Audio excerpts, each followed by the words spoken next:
My name is Angel Abrego. I'm the owner of Elite Premier Nursing Services, Elite Infusion Services, and Elite VCM. We have been in business for about 11 years now. We cover South Florida, Palm Beach County, Treasure Coast, Naples, up to Sarasota. Sounds to me like you're a busy guy with Oh, yeah. with a lot going on. I appreciate you taking the time to educate all of us about what you do and where you're located so that people know where they can go to get services in South Florida. So why don't you tell us what got you started in the home care industry? I started, to be honest with you, ever since I was a child, actually. Since I was about 14 years old, I wanted to be a doctor, but my mother was a nurse and my grandmother was a nurse. So by trade, I naturally was rebellious against that and said I had no business wanting to be a nurse. I wanted to be a doctor. But life being what it is, I actually was always geared towards nursing. When I got my nursing degree, actually right out of high school, I went to a vocational prep school, which had pre-med and nursing as specialties. So I got that right out of high school, started working as a nurse right at 18 years old. Started actually as a caregiver because some agencies were nervous about putting an 18-year-old nurse on the floor. So I started as a caregiver for about a year until they transitioned me into a nurse. Started working as a nurse. Then I opened up my own care management company and worked that privately for a couple of years before I launched my agency and was actually one of the youngest in the state history in Florida at the age of 26. Opened my private duty agency, which is now morphed into a healthcare ecosystem of what I am building. So my passion has always been to revolutionize healthcare. It is the foundation of our company. And we have done that ever since. We've been around for 11 years now. So we specialize in private duty, home health, Medicare, Medicaid, and for the last 3 years have been doing hospital at home, virtual hospital at home. And now we're getting ready to launch our national program, which is virtual care management and taking that nationwide. Wow, that is a tremendous amount of work on your part and such a great, I love it that you're in all the places. So people can come to you for anything and you got it covered. Maybe hospice. That's in the future. That's in the future. Right. My main thing is the future of healthcare is in the home.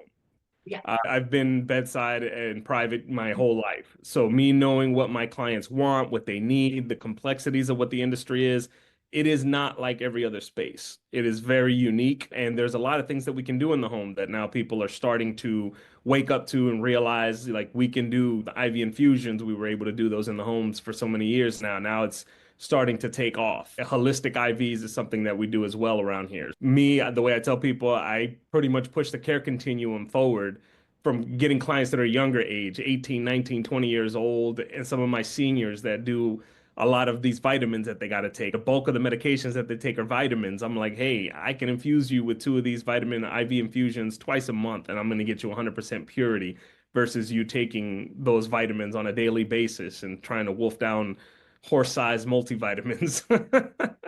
Oh, okay. So do you infuse NAD? Absolutely. We were Oh, actually in the forefront of that, working with a detox company about 6, 7 years ago. Is we got introduced to NAD when it was actually specialized, and you actually had to go to a course in California in order to learn how to do that. So we were lucky enough to work through that vicariously through a detox company. We got put onto it. We started learning it and then helping other people. Now it's everywhere now. Now you can just get the injections.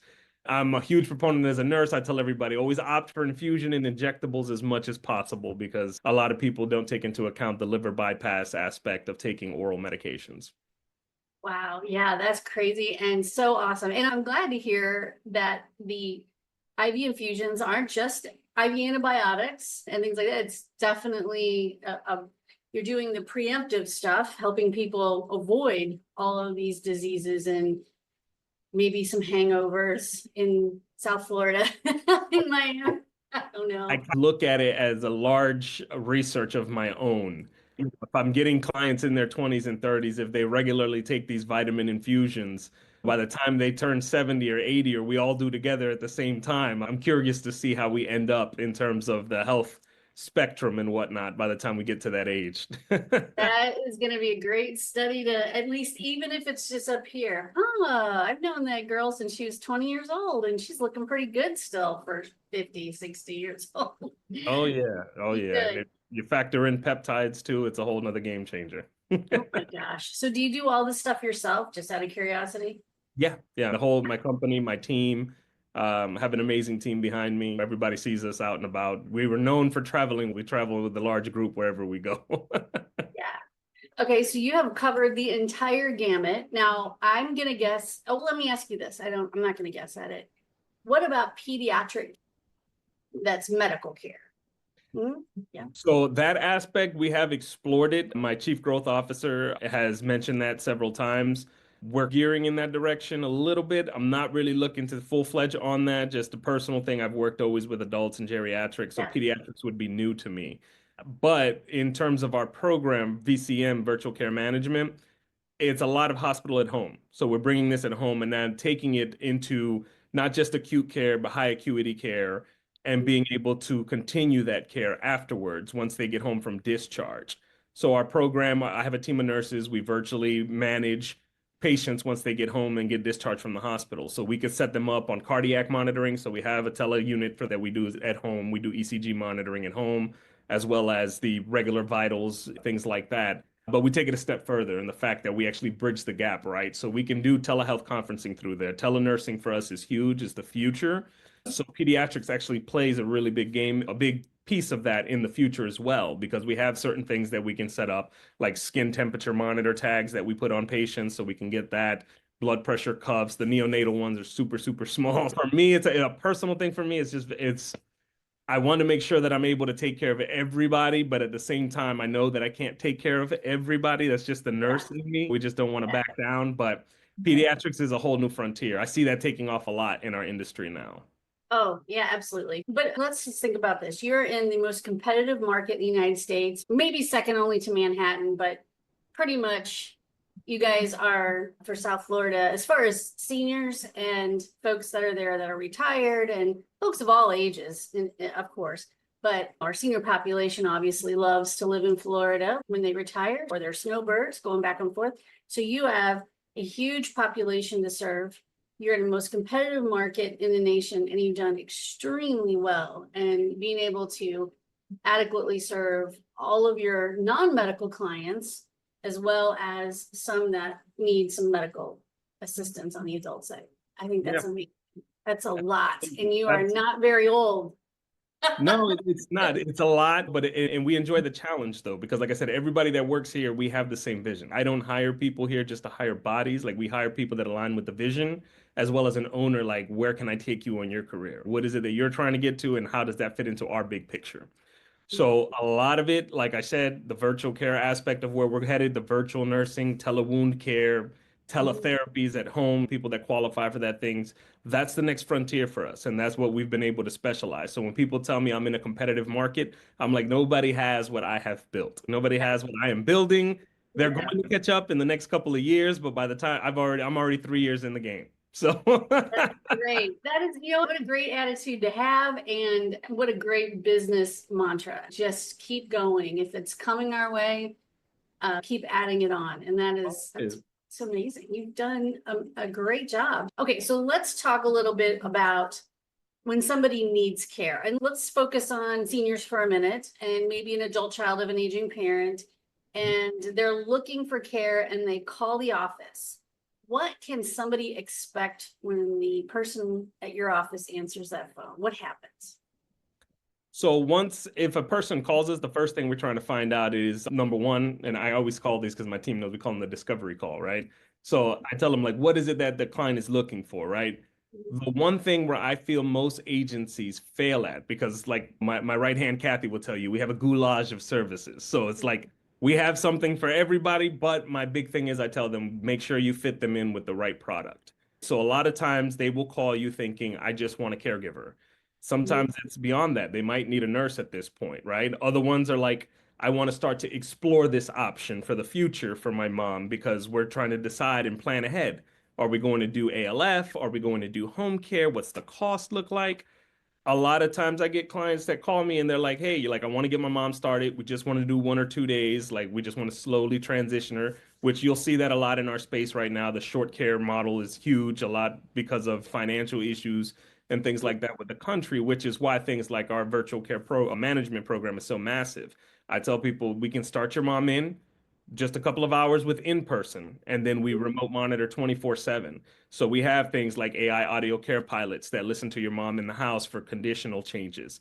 We have a lot of AI tracking in the home. So a lot of this stuff scares people sometimes when I tell them, but it's actually really amazing to be able to say your mom's at home, she maybe is resistant to the care, right? But for my system to go in and I smart home your home, and I can say, hey, mom says she doesn't get up at night, but we noticed she gets up between the hours of 2 and 6 every single morning, and that's where her falls tend to happen.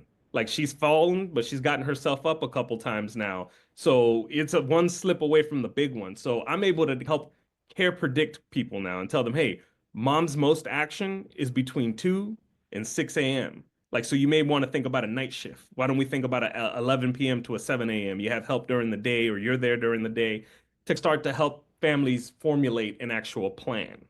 Like everybody's done it in the past. We've all had the paper sheets that we go over and just say, what does your day look like? But most of your clients call and they're like, I just want somebody from 9 to 12. Get my mom up, get her breakfast, get going. All right, so what happens outside of that? Nobody really plans for the future.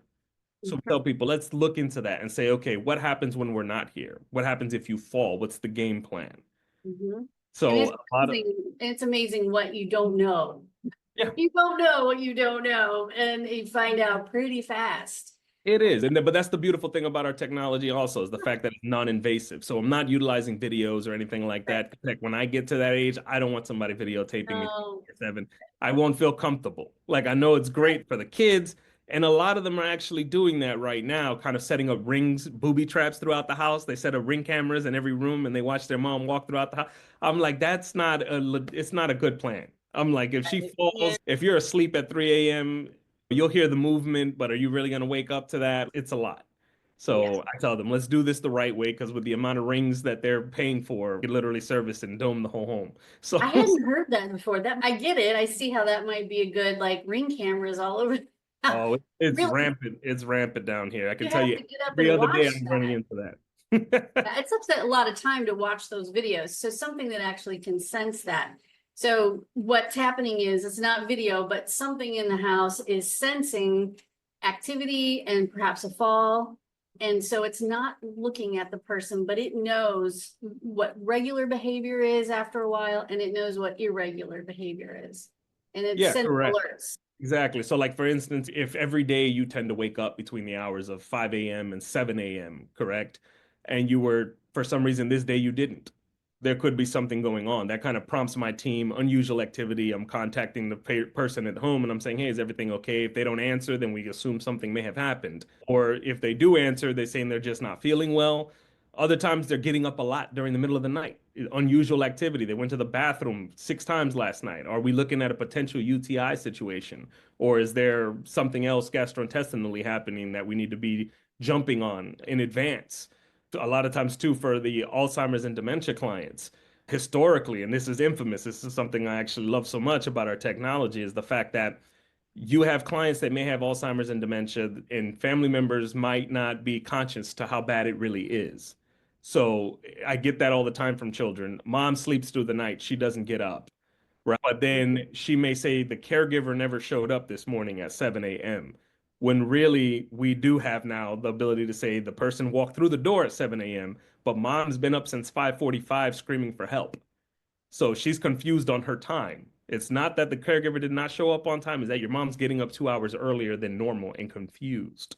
So this is what's really happening. So when you're able to give the children those metrics, it changes the entire dynamics of how we deliver care and as well being able to have that extra backup support for your caregivers and for your team. Because forever, if we got those kind of calls and we're like, you're not showing up on time, he's now can verify you a Yeah. little bit. But outside of that, it used to be like, it's not working out. You got to go and get another caregiver in there. Right. No, but now you can say, okay, let's look at what's really going on because we know we were there. And that's nice. That's great. That's life-saving care. And it's also, if, here we could talk about this all day, but from the medical perspective, you're reducing hospital readmissions a lot by being able to identify these problems. Like you said, if the person was up 6 times last night, they either have something going on with their tummy or they have something going on with their urinary system. They either have an infection or maybe their tummy's yucky or whatever. I have kids, can you tell? Are we looking, are they dehydrated now? Do they need antibiotics? What can we do to fix this before it becomes a bigger problem, or it's something else happening that we need to know about? So, Yeah, yeah. absolutely. And then, like I said, like the AI audio aspect of what we do, for me to be able to get a good listen in on Mhm. what my clients have, like their main complaints. I have clients sometimes that may say, I can't sleep, I have difficulty sleeping, but they never report that. You know, when Yeah. you call them and you're like, hey, is everything all right? How are you feeling? I'm feeling great. But then I got them on audio the whole week saying, I had a horrible night last night. I couldn't sleep. I couldn't sleep. And then Mhm. you're like, okay, I get this information, create a whole care plan. It allows my nurses to be very much proactive now and say, Yeah. hey, we got this situation. Let's have this conversation because they're not telling us to our face, but we hear it. We hear the Right. tussling, rustling, all of those things. If they're dissatisfied about something, we can understand that. But it's only healthcare related things. Like we don't pick up regular conversation. Like you can sit there and talk about the Right. Marlins or the Dallas Cowboys or whatever you want to talk about. We don't hear any of that. It's just if you're coughing, which is huge for me when it comes to pneumonia basis, because a lot of times a client might be drinking water and caregivers are infamous for saying they just choke when they're drinking water. The water went down the wrong way. I'm like, no, this is a development of something else. We need to get ahead of this because they're going to end up in with pneumonia, then they're going to come home on hospice, and you don't want that. Yeah, that's right. That's Yeah. right. God, it's, you know what, it's, my nurse radar goes off when I hear stuff like this. I love it. And I hope that more people realize the value of having that AI. And it does sound scary, I get it, but have something listening and monitoring the house just to know if things are okay or if something has changed. I hope more people really understand the value of that, because I think they would be, we have a lot more adult children who are very surprised at what's really going on at home. And most of our seniors are going to say, no, I'm fine. Everything's great, because they don't want to be a burden to their kids. They don't want to be a burden to anyone else. And they love their independence and value that. So they're going to say, I'm fine. There's nothing wrong here. Or it's just old age, but it's nice. What you've got going on here is amazing. So I appreciate that. And all right, so somebody calls, I'm going to rewind a little bit. Somebody calls, they get one of your folks on the phone, and I guess a lot of listening is happening. And once you listen to their story and find out what's going on, then it's about putting them in the right service group and helping them with whatever types of care they might need. So Exactly. And we then do does all that, of that in person. I send my team out to the home because they're my first eyes and ears when they go into the home. They're able to see the dynamics of the home. I do not like doing sales or closing or any of those things on the phone just because you wouldn't know what I got going on. If I were to call a mechanic, and we say this to a lot of our customers when they call and they want to get a price over the phone, I'm like, hey, if I call the mechanic right now and I tell him, hey, my car's going doot, doot, doot, doot, doot, like how much? Like, he's not going to give me a price. You know what I'm saying? Because everybody that calls, it's the it's not the truth right there when they call. A couple of hours of care, she's fine. She does everything on her own. She sleeps all night, and then you get there and it's a whole different dynamic. whole So mess. Yeah. Yeah. Yeah. I And like to go in there just to really. the noise of do could mean $1,500 worth of car damage, or it could mean $5. It could be a whole range of stuff with it. So yeah, they gotta look. Yeah. So in-home assessments and conversations are really what it's all about. And so in-home assessment or conversation happens, and then how fast? I'm gonna imagine pretty fast. How fast could you get care started if somebody called today? Not an emergency, but I would say like usually same day. I think that the luckiest we've been is like within an hour, but that wow. we got lucky. We have Yeah. schedulers for that. But the luckiest been is about an hour. I would say everything's always same day. We just had a call yesterday where we had a facility that called us that needed a patient to be serviced the same night, and it was 4 o'clock in the afternoon, and we got in there by 7 p.m. It all depends on how you structure your team, how you structure your scheduling, and everything else like that. How fast you guys can really move. Yeah. And that takes a lot of organizational skill. Your schedulers have to be really good at what they do and really believe in the mission and vision of what you have set forth, because scheduling is one of the hardest jobs in this industry. And if It's everybody's been the not on, hardest. It is the hardest. I tell everybody, it's just if you have to have, it's all trial and error for everybody because there's not one system that works for everybody. We've changed our scheduling style at least 2 times. We recently changed it about a year and a half ago, which everybody here was moaning and groaning and didn't want to do it. It's worked out for the best for us, and it's a constant reevaluation of your systems. Yeah, it's rough. It's tough. But when you have a team that from the top down has the same belief system and the same vision and mission and values, then it becomes so much easier to do all of those things and get people scheduled. Let's talk about short shifts for a minute. Yep. Most home care agencies, I've had a lot of these conversations lately, but most home care agencies do not want to do short shifts because it's hard. It's hard to schedule them, scheduling. It's hard on the caregivers. They want a full shift of hours. They want to work full time. They don't want to piecemeal it. But there are ways to put this together that works out nicely for everybody. So talk to me a little bit about short shift cares or short hours. So that is going to be the future of scheduling for home care, to be honest with you, just based off of what I told you in terms of the financial situation, the way the world is right now. But nobody really looks at the generational payer source, right? So the Mhm. way every generation buys home care differently. So when we went through our World War II generation, there was whatever the cost is, 24/7, pampered and catered to. Now you're going into the next generation that went through the depression aspect of things and they don't spend on anything. If I'm not dying, I don't need it. That's the way that they bought. So you That's have to look right. at it, look into the future where we're at, right? So the next generation will be more the Amazon generation. If you think we want it when we want it and we want it now, we don't want to wait for it, and we also don't want to have a situation where it won't be delivered. So when it comes to the short shifts, I think where companies failed, and we were guilty of this 3 years ago, because I started working on this 3 years ago. I tell everybody the gig economy is a serious thing, and it's going to come for the caregivers. You're looking at Uberization of caregivers.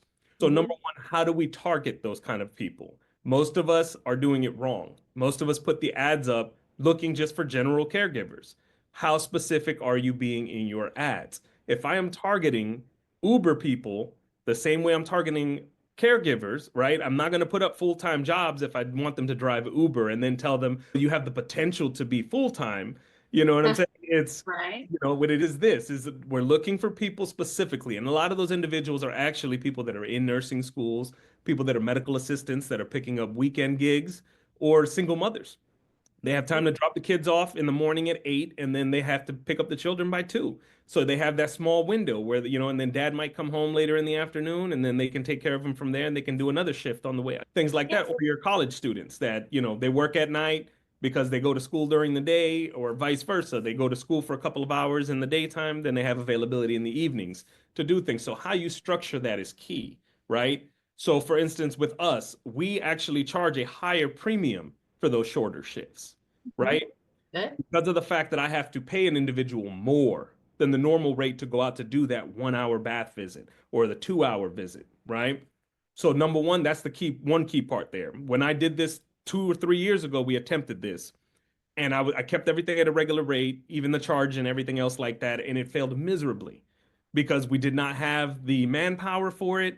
I had caregivers that wanted 8 hour, 12 hour shifts, trying to give them a full shift with a bunch of Ah, small hour clients. I said, if we get 8 1 hour clients, that's the one 8 hour shift. We attempted that. It was an entire merry-go-round until we came up to where we're at now. So everybody knows what I'm infamous for testing and pushing and testing and pushing till we find the right formula. Last year we discovered that formula, and this year it's been working for us fantastic. As like I said, we run the specific ads, people that are specifically looking for PRN type of shifts, 1 hour to 2 hour to 3 hour kind of situations. Pricing comes into consideration when it comes to that. You obviously have to pay more for those short visits. And if they want a consistent individual, you need to give us a consistent schedule. And it has to be set up with a minimum. So for us, we have a minimum. It's, hey, you got to meet our daily minimum, and it has to be a consistent schedule, or else you fall into this program, which is a more flexible program, but you're not going to get consistency. If you're looking for right. consistency, you need consistent hours. So that's where a lot of those metrics go into it. A lot of companies don't take that into consideration. I've actually talked to a lot of people about that. Actually, one of the things that I'm going to talk about at HCAF is about that situation. It's just, it's there, it's coming. There's going to be a lot more clients. We're seeing that now where I get a bunch of clients that call and they want these things.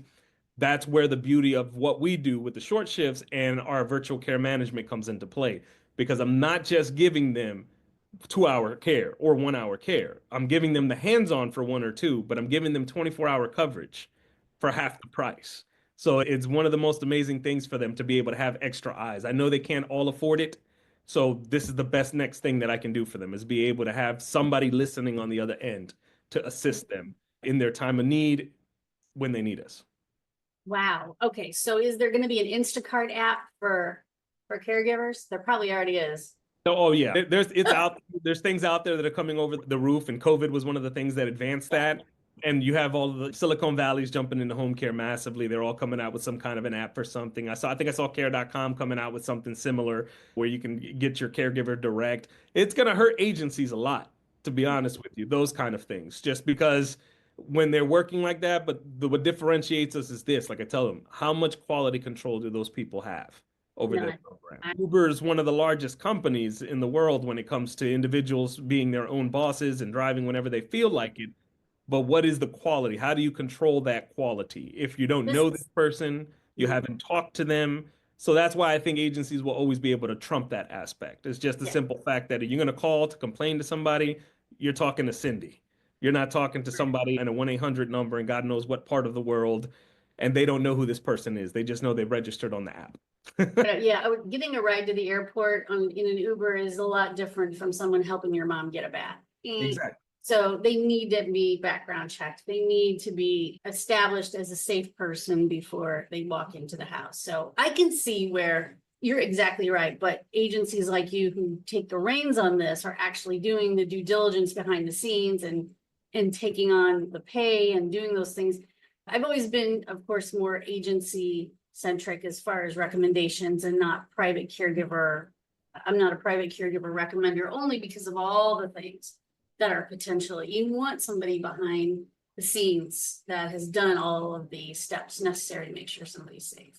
So, Exactly. But that's also the beauty of like our program. Like I said, the VCM part of what we do, even if they're not with us as a client and they have their own private caregivers. This is my yeah, way of making sure that things are being done the right way in the home because we have our care managers and our RNs that are overseeing the care.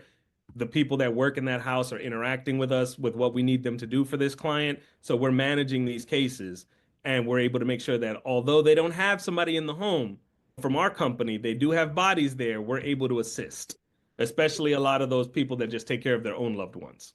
and so let's talk about payer sources. You take private pay clients. I bet you Yep. take long-term care insurance. Do you do veterans benefits? Not yet. We do aid in attendance. We do that.